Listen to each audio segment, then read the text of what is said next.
એક બાપુએ કૂતરો પાડ્યો, કૂતરો પણ એવો કૂતરો સાહેબ તમારે ડોગ સ્કોડમાં ન હોય એવો મસ્તીનો કૂતરો. જે બાપુ કામ સીધે નહીં કામ કરે. જા છાપું લઈ આવી તો મોટા છાપું લઈને મૂકી દે. બાપુની જ્યાં વસ્તુ જે પડી બધા એડ્રેસ કૂતરાને ખબર, બધું લઈ આવે. કેટલી ચાની લઈ આવે એટલે મોઢામાં લાકડી લઈ, લાકડી કેટલીમાં ભરાવી પાછો કૂતરો મૂકી દે, ફાટ દે. એવું કામ કૂતરો કરે ને એક દી કોને ખબર બાપુને હું હુજ્યું, કૂતરાના સારે સારે પગ ભાંગીને બેઠો બેઠો ખા, બાકી ઉભો થતો નહીં. તું ઉભો થતો નહીં. ગામના કીધું બાપુ આ કૂતરાઓ કેટલો પટાવેલો, તમારો મિત્ર હાવ, અને એના પગ ભાંગી નાખ્યાનું કારણ હું? એ કે રાચે સોર આવ્યા હતા, મારો દીકરો મોઢામાં બત્તી લઈને મારા બધે ઠેકાણા દેખાડી આવ્યો.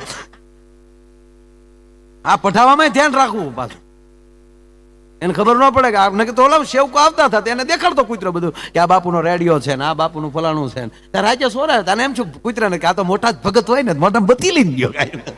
મને સોખવાળી કરીને વૈયા ગયા ડોહા. બાપુ હવરમાં ધોચ્યું પહેરીને બેઠો હતો. અરે ભાગતા જાણે ક્યાં કરે, ક્યાંય ન કરાય, મંજીરા વગાડવા આવી આવો. આ શિવરાત્રી મેળા મને બહુ મજા આવે. અમુક તો ગાંજો શું વાત જાય ત્યાં. ઓહો, એ જે ઉફડક બેઠા બેઠા જે ગાંજા ખેંચતા હોય. હા, એક જણો જાતો હતો શિવરાત્રી મેળામાં, કોકે કીધું ક્યાં જાવ? તા શિવરાત્રી મેળામાં જાવ. કે એમ કે કારે ગયા તા? ના ના, પહેલી વાર આપણે કોઈ દી નહીં. એમ તો એક કામ કરજો, કોઈ જો દિગંબર બાપુ મળી જાય ને સાધુ, એના પગ પકડી લેજો ને એના આશીર્વાદ મળી જાય એટલે તમારો બેડો પાર. જુનાગઢ ની વાત આવી એટલે વાત લેશે, પણ આ જોક પેલા પૂરો કરો. કોઈ દિગંબર સાધુ તમને મળી જાય અને એના તમે આશીર્વાદ લઈ લ્યો એટલે તમારો બેડો પાર થઈ જાય. બોલો કે એમ કે હા. અને આને દિગંબર મગજમાં ગળી ગયેલા. હજી તો દામો કુંડે પગ્યો ને ત્યાં મળી ગયા દિગંબર. બે પગ એ બાપુ આશીર્વાદ દઈ ગયો. ઓલો કે પાક મૂકે, પાક મૂકને. અરે કે બાપુ મને ઘણા કીધું તું કે આશીર્વાદ લઈ લેજે, આશીર્વાદ આપી ગયો. એટલે પગ મૂકને આશીર્વાદ, પગ મૂક. નાના મને બધા કીધું હતું કે કોઈ દિગંબર સાધુ મળી જાય એના પગ પકડી લેજો, આશીર્વાદ. એ કે પગ મૂકીને ભાઈ દિગંબર બેગંબર નથી, હું એ બગસરા નો છું. આ તો દામો કુંડમાં નાતો હતો કપડા કોક લઈ ગયું. આમાં ઘણા ધરાર ખોટી થઈ ગયા. પછી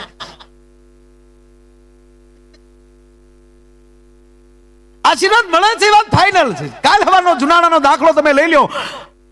કાકડે સાહેબ જુનાગઢ માલી નીકળી અને સંતોના દર્શન કરી તો યાદ તો આવતું હોય, પણ બાઉદીન કોલેજ નીકળો ત્યાં ભારત વર્ષનો એક સંત યાદ આવે છે સાહેબ. બાઉદીન કોલેજ જયારે જોઈ, એક મુસ્લિમ નામની કોલેજ જોઈ છે, એક સંત યાદ આવે. બાઉદીન કેમ બન્યો? બાવલામાંથી એક મુસલમાનનો છોકરો બાવલો, લાકડ બેન ને બેન ભારું બે નાનપણમાં એના માવતર મરી ગયેલા અને ગરીબ બેન ભાઈ બે અને ગિરનારની એમ કહેવાય ગાળીઓમાંથી હુકલ લાકડા ગોતી અને લાકડાના ભારા કરી કઠિયારાનું કામ કરી સાહેબ, લાકડા વેચીને પોતાનું પેટ ભરનારો બાવલો. બાઉદીન કેમ બન્યો? એના નામની કોલેજ જુનાગઢમાં.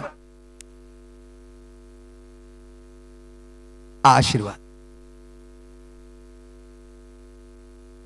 રોજ એમ કહેવાય કે બેન ભાઈ લાકડા વેચે, ગરીબાઈ આટો મારી ગયેલી અને ગામના એ કાકર કઢાવા જાય લુહાર પાસે ને એક કાકરા મણના રૂપિયાની એ પોતાના કવાડાનું પાનું કઢાવ્યું. બેન પાસે જે દાંતરડું હતું લાકડા હોરવા માટેનું એનું જ કકરામણ ઘટ્યું. કકરામણના ન મળ્યા, પાનાના આપ્યા. અને પછી લુહારને હાથ જોડીને એમ કે બાપા અમે બીજો ભારો વેચીને આવશું ને તમને દઈ દેવું, એટલે બાકી રાખો જ બાપા. ના મૂકી દે દાંતરડો, પૈસા થાય પછી આવજે. બાવલો પગે લાગે બાપા મારી સાથે મારી બેન આવે ને તો એ થોડાક લાકડા હોરે તો થોડોક મોટો ભારો થાય.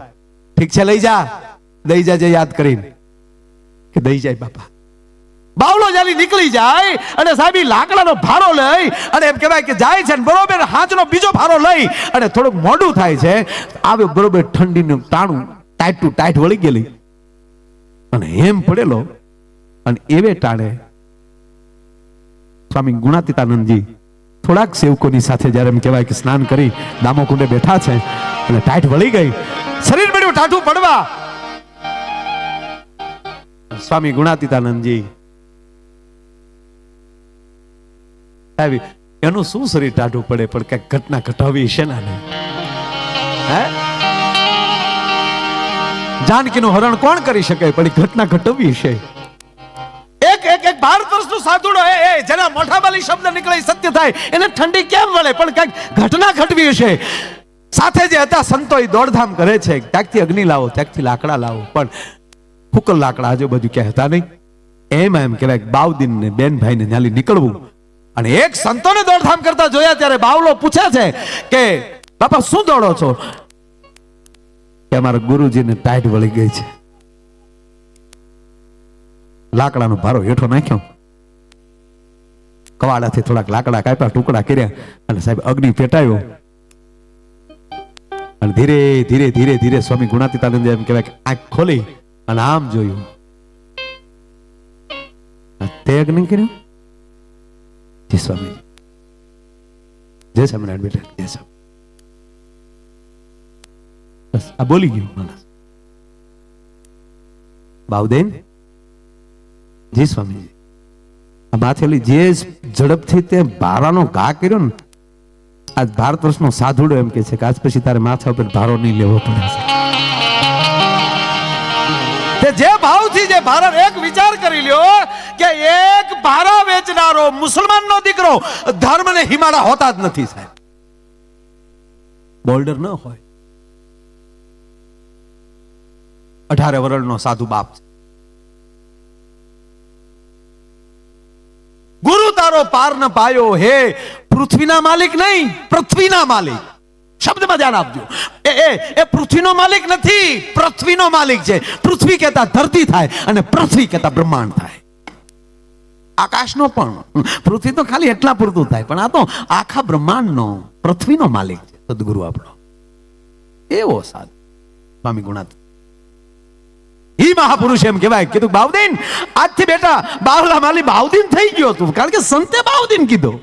આયલી કોઈ સાધુ એમ કે આપણે હું મારામાં કાંઈ ન હોય ને બધા માયલો માયલો કરતા હોય, પણ કોઈ સાધુ જાહેરમાં એમ કે આવો માયાભાઈ, તો બધાને ક્યાંક થાય આમાં ક્યાંક હશે ને. આ સાધુ એમ કે આ પૂજ્ય બાપુ કી કથામાં કે સંતો ક્યારેક નામ લઈ લે, બાપુ કથામાં એટલી ઊંચાલી નામ નથી, એવું કાંઈ લેવલ કાંઈ ખબર નહીં, પણ નામ લઈ લે તો કેટલું લેવલ વધી જાય. આજ છે બેટા તારે માથા ઉપર ભારો નહીં લેવો પડે. સાધુના હૃદયના હિમાલય માલી આશીર્વાદની ગંગાનો ધોધ વસૂટી ગયો સાહેબ. અને ન્યાલી બાઉદીનને બરોબર નીકળવું. બેન એની હારે છે, યુવાન છે, 17-18 વર્ષની. અને આમ લઈ જુનાગઢ નવાબને નીકળવું.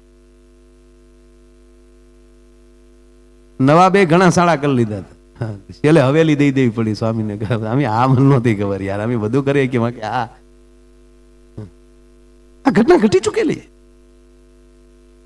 હું તો આપ બધાને કહું કે દરેક, ભલે તમે અમુક આપણે કહેતા કે અમે ધર્મ નથી, દરેક ધર્મના પુસ્તકો વાંચજો, કાંઈક મળશે. છેડા અડતા જશે કાંઈક,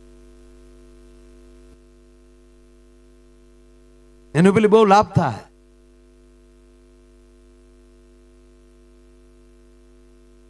બરોબર ન્યાલી બાઉદીનને એની બેનને નીકળવું. અને નવાબે આમ જોયું તો રૂપના આભરણ, એમાંય સાધુના આશીર્વાદ મળી ગયેલા સાહેબ. અમસ્તુ માણસ ને કોકના આશીર્વાદ મળે ને તો ઈ પાવરમાં મોઢું તેજાળું બને. નવાબે બગી ઉભી રાખ, કહા રહેતે હો? સરનામું આપ્યું, ઓલી બાજુ ઝૂંપડામાં રહી છે. અચ્છા, સરનામે પહોંચ્યો નવાબ એના માણસને મોકલે છે. બાઉદીનને કહે છે કે આપકો નવાબ બુલા રહા હૈ. નકર તો બજારમાં નો કે બેહી જા, નહીં, વિવેક હામામાં, કારણ કે સાધુની કૃપા થઈ જાય એની હામો ગમે એવો હોય ને વિવેક ન છોડી શકે. બાઉદીનને બોલાવે છે કચેરીમાં જુનાગઢની. અને પછી નવાબ કહે છે બાઉદીન संधि बने गए, जब आपने क्या बात कर, तेरी बहन से मैं शादी करना चाहता हूं. હવે નવાબનું માગું આવે કોણ જાતું કરે? કે બાબા તો કાય બાબા આપણે થોડા ના પાડીએ કે કઈ વાત કરો. અને સાહેબ બાઉદીનના બેનના લગન નવાબ સાથે થયા, નિકાહ પડ્યો ત્યાં. અને બાઉદીન પછી જુનાગઢનો હાળો બન્યો અને દીવાન બનાવ્યો બાઉદીનને, ડાયરેક્ટ દીવાન. સ્વામી ગુણાતીતાનંદના શબ્દો અડી ગયા. અને સાહેબ જયારે એમ કહેવાય કે દીવાન બન્યો અને જુનાણામાં કર વધાર્યો અને ત્યારે દુબળું વરહ હતું એટલે જે ઓલા કારીગરો હતા જે એના દાંતરડા કકરેલા એ બધા ભેગા થઈને આવ્યા અને કીધું કે બાઉદીનભાઈ આવો કર નાખોમાં બાપા અમારથી ન ઉપડે, નબળું વરસ છે કર ઈ નથી અમે ઉપાડીએ કેમ, એની બદલા તમે ડબલ કરો છો તો આ કર ક્યાંથી અમારો ઉપડે બાપા, વાજબી રાખો. તાકે નહીં દેવું પડશે. એ બાવલું સકી ગયું ઘડીકમાં, આ કૃપા આમું ન જોયું. સંતના શબ્દ આવ્યા, બેટા કુછ હો તો કિસી કો દેના.